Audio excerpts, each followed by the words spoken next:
So that current that I've been talking about is definitely speeding up. And it's speeding up at the same time that certain kinds of things related to our capacity to be in action mode are slowing down. And that can feel or sound contradictory, but it's not. So it's just about different levels, different layers of experience that are happening simultaneously.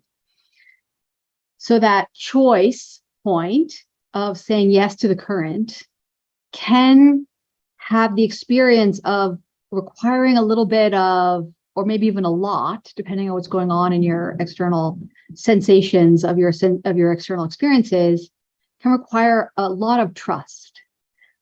Even a sort of a surrender feeling may be asked of you at this time, and which is all good and fine. And of course, we have many experiences that we can draw on within our own individual experiences when we have surrendered, when we have trusted, when we have kind of given ourselves over to the current and trusted it to carry us correctly where we needed to go.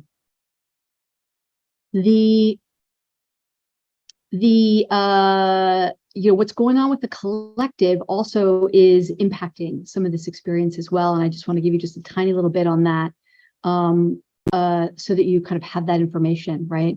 So the kind of, there's a sort of a kind of a collective sort of miasma, a kind of a swirling, intense kind of intense yuckiness for the collective, which at its root is about not being seen, not being loved, and not being provided for.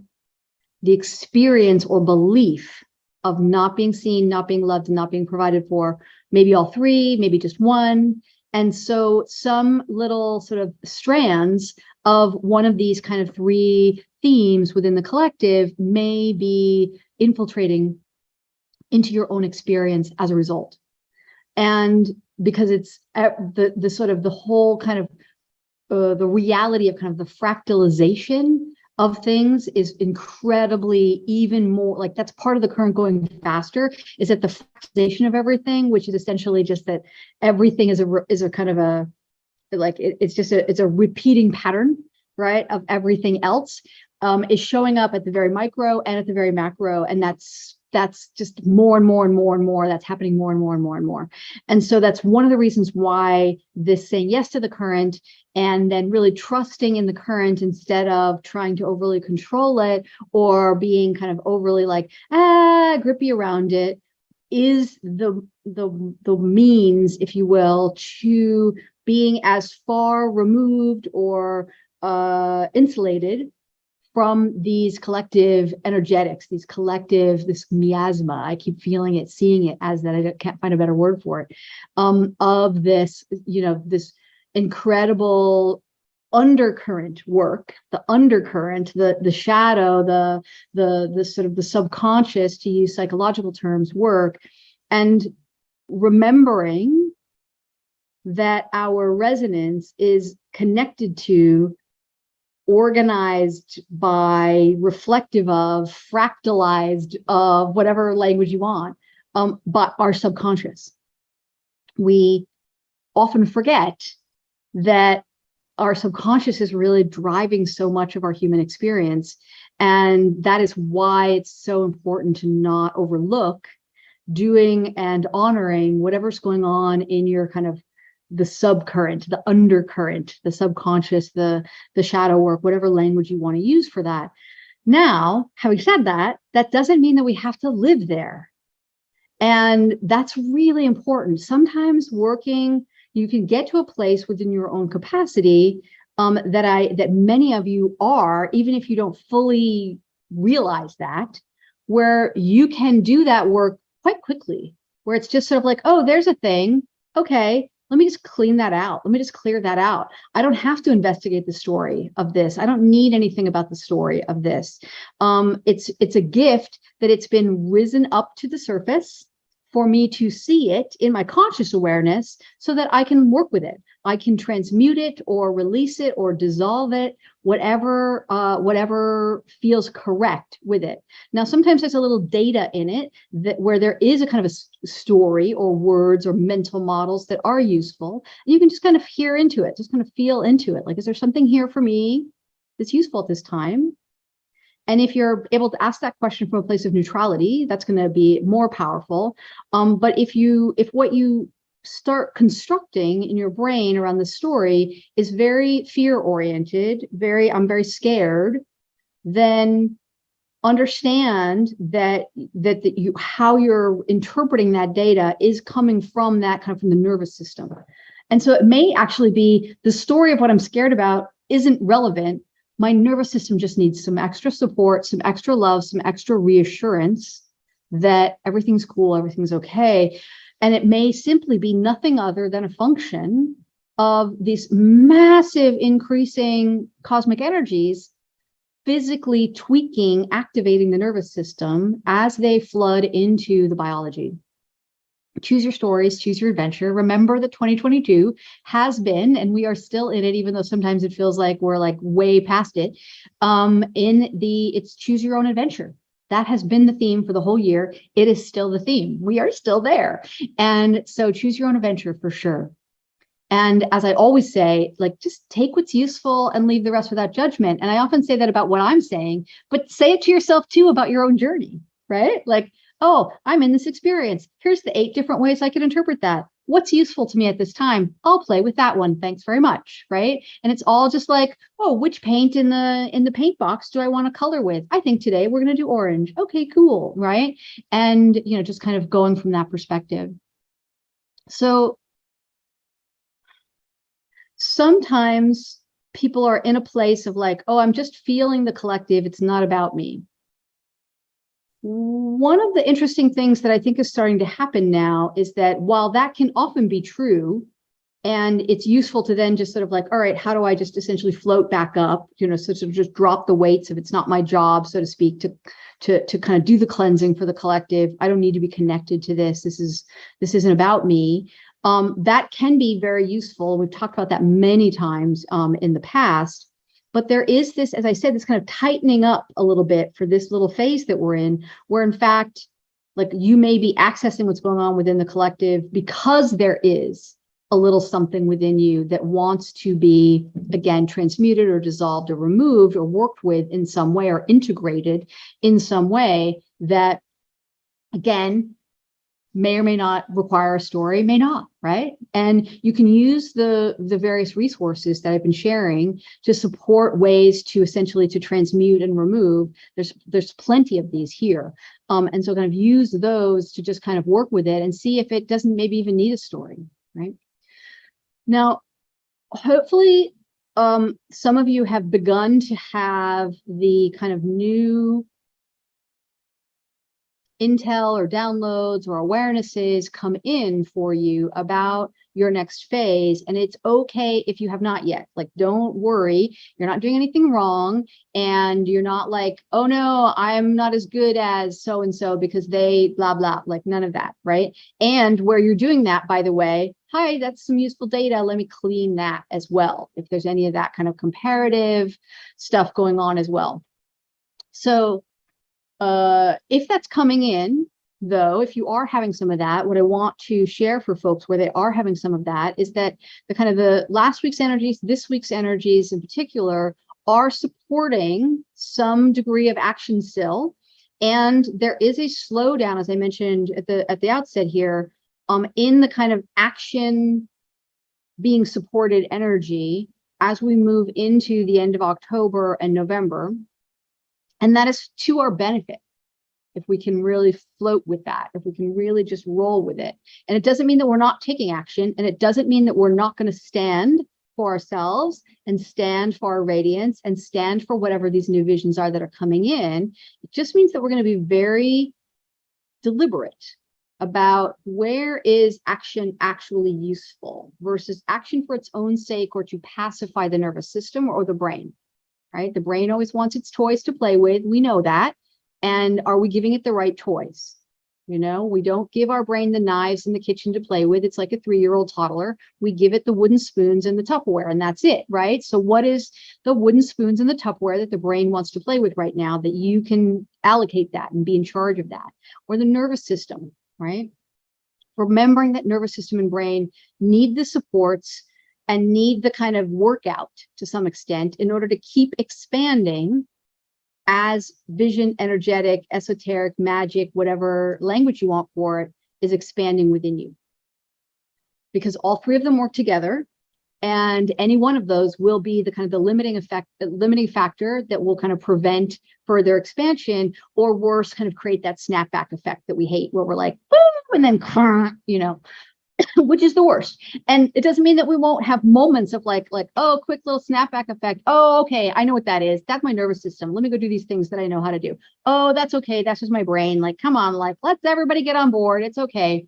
It's you're doing all the new stuff. You're out at your edges, and it's like high performance athletes. You have to keep pushing at your edges in order to see what you can do and to develop more and more capacity to do it. And by the way, that's actually what you signed up for, and it's actually what you want, particularly with the highly gifted brain. So if you feel kind of exhausted by that, totally get it. That's your nervous system talking, probably. It's like, I need some help. Like, you're running too fast. I can't keep up, right? It's kind of like a team race, like, I can't keep up, slow down. That's me on the walks. Like, whenever I go for walks with my daughter and her dog, I'm like, slow down, because I'm like a meanderer, I don't walk fast. I've never been able to do that, like the power walk, right? So that's useful. We have this eclipse portal phase opening up. We've been kind of in the early energies of it already, and we can really feel it, and it's quite a thing, quite intense. And let's see if off the top of the cuff, I believe the dates for these two eclipses are October 25th and November 7th. In certain parts of the world it might be November 8th, but for definitely for North America, it's November 7th. Between the 25th and the 7th is a really, really, really, really, really good time to plan. And whether you're doing this throughout kind of like just sort of your daily, or if you can kind of package something all together for yourself, this is time to fill up the tank. Think about the idea of, I'm going on a huge road trip and I want to get everything ready. I want my tank super full. I want to get all my gear. I want to check all the fluid levels in the car. I'm going to replace the filters, like all that. I want to be totally geared up. I want to be just super ready to go. The tank is so full. I have all my supplies. I have everything I need. And that could look like a million different things, right? Like, it could look like getting like a little getaway where you're just super nourishing yourself. It could look like building in throughout your schedule during those days that you have lots of extra unscripted time when you can just kind of do whatever your spirit wants. Spirit tending time as a block on the calendar is actually a really useful, beneficial thing to do. I have massive blocks on my calendar that are just like spirit tending time, and it's like a particular like pale yellow gold color, and just like, nope, nothing else gets blocked there. And I don't, and whatever I do during that time is always very emergent to whatever is useful there. And there are times when I'm like, I'm going to overwrite that because I want to do this thing. That's okay, because I'm in charge of it. Right? But during this portal time, I think this eclipse portal time, I think is really useful to just like fill up the tank, fill up the car, get the whole car ready, like get ready for the road trip, because the road trip is going to run through, I feel, December 21st. I've been talking for a while about the solstice this year. December 21st is going to be really epic. And it feels like it's a big, like, it just feels like it's like a whole new era. And honestly, that's how the last two December solstices have also felt to me. And it feels similar to that, and yet somehow bigger. I don't know what else to put into words for that. But if you think about how the last year and the year before, those December 21st solstice periods, how did they impact you? Was it for you? Oh yeah, there's definitely a before and after. right? If it was, then I think you're probably more kind of on the same wavelength that I'm on with how you'll experience this. And there's nothing wrong with if there's not, like we're all just having our own experiences. But it feels very much like there's going to be a big kind of before and after experience around that, and that we'll just be in a totally different phase. It feels like kind of like not just like a new year, but like just a new kind of era. We're already in a kind of there's no going back. Right. And we've had different versions of that along the way. But this new current that I've been speaking about recently, like there is no going back. The current is going to take everyone. And either you'll say yes, and you'll keep on going, and you'll be kind of the work, and where I'm focusing most of my shares at this time is around how are we handling the yes, because sometimes as the current is going ever faster, we're like, whoa, wait, whoa, I don't think my little dinghy can handle it. Oh no, I had an inner tube, but now I need a, whatever, right? And so it's really more the kind of finessing of that, or just like, oh my God, that's super delightful. But wait, I really want, where's my like vision for the blah, blah, whatever that looks like. But for the nose, it's just going to get rougher. And unfortunately, even for those of us who are saying yes, the vast majority of humans are still in the no camp, if you will, collectively speaking. And it is therefore creating this building intensity within the collective around, yeah, but there isn't going to be room for all of that going forward. It's just going to get cleared out one way or another. And, it's kind of like when you're doing a really big cleaning project and you have to get out the big scrubber brush, and it's like those little like mold pieces or whatever, they don't get to stay. Like that energy doesn't get to stay. And it's like, it's going to get scrubbed out one way or the other. And we just, that intensity, I think we're going to see that at a collective level and at a societal level, kind of in the 3D. So I've heard from a couple of people who are kind of like, I'm worried that I'm too checked out, that I'm too tuned out from what's going on with the people in my life. Probably that's good.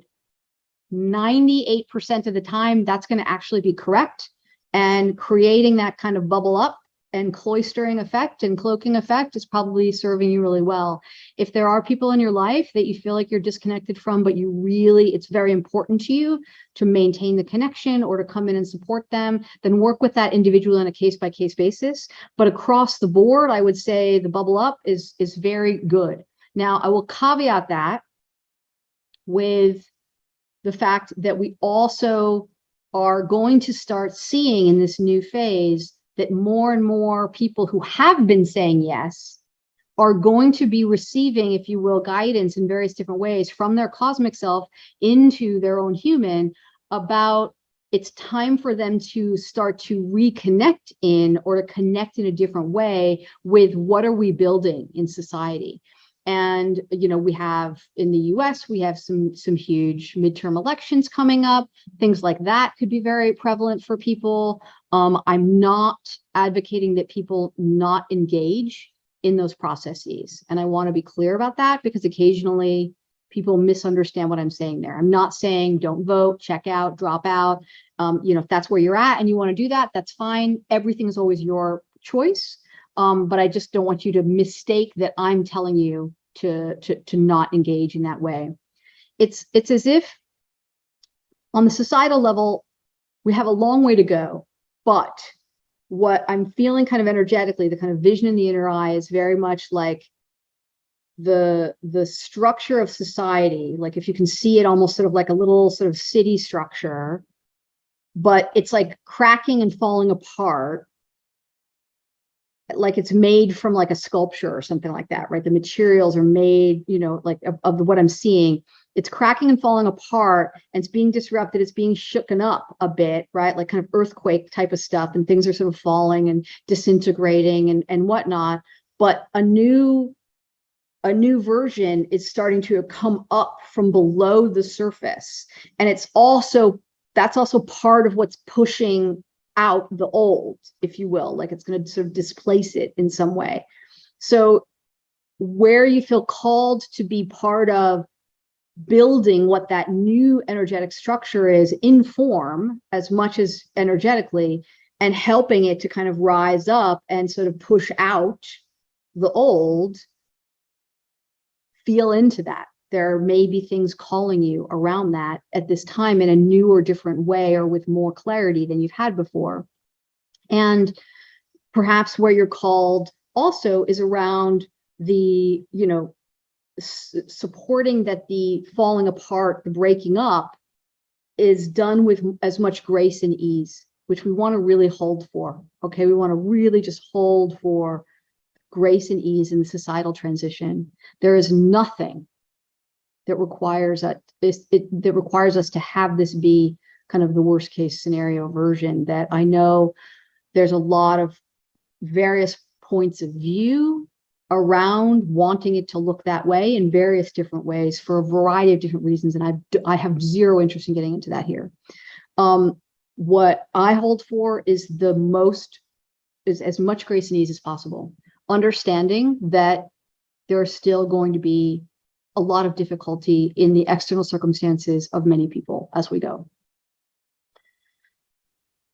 Okay, so I'm not sort of, what do I want to say? I'm not dismissing that. I'm not making that not important. And so the role may be to come in and to help with that. If that's your role, to come in and help with that, then please engage with that as well. Everyone will be needed everywhere in various different ways. And so wherever you feel like, called to be, that's great.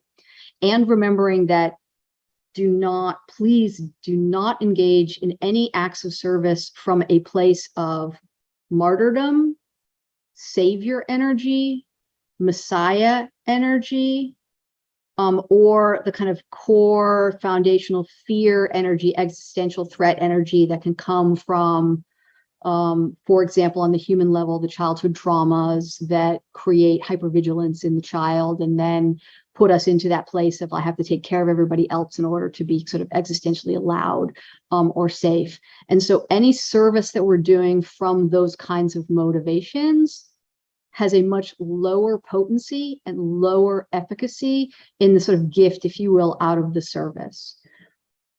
Feel into, if you want to be of service, what activities would be the most delightful and fully expressing, embodied expression of your cosmic self, to the extent that any of that is integrated in or available to you, or at a minimum, your embodied expression of yourself as a conduit for the deep sacred current of life force. Because when we can do it for its own sake, where the gift, if you will, is the byproduct, not the core intention, then the potency and the efficacy is actually way greater, because it's also greater to us, because there's a service to others and a service to self interaction that we need to come more and more into kind of correct relationship with now. And we can think about these service to other motivational sort of layers as horizontal bands, and the service to self as a kind of a vertical channel that runs up and down through that. And as we engage in different levels of both, it capacitates us greater to be at higher levels in the other, right? We're just kind of moving up both as we go. But ultimately, we can, if we choose to, pop up and out of all of that into it just simply, what is my beingness? What did I come here to truly be? And am I being that now? How can I be more of that now, more truly, more correctly, more purely? And it's that old, be the change you want to see in the world. It's not just a cliche. It's that fractalization then occurs. The more you actually are that is actually one of the most powerful things, and it certainly is a minimum requirement for the creation of that new societal structure that I was talking about that wants to come up, right? We cannot, no matter what, we cannot build whatever the new is from the old. It just can't be done. It's just quicksand. Every single thing that is tried. So be the change you want to see in the world. And you're not really being it if you're not really doing it for yourself. It's not true. It's a little bit of a lie. When you're being the change for the benefit of someone else, not for yourself, it's a little bit of a lie. You know, it is. And it's a little bit of that sort of sacrifice, martyr energy thing, or maybe it's the savior energy, whatever, or even Messiah energy.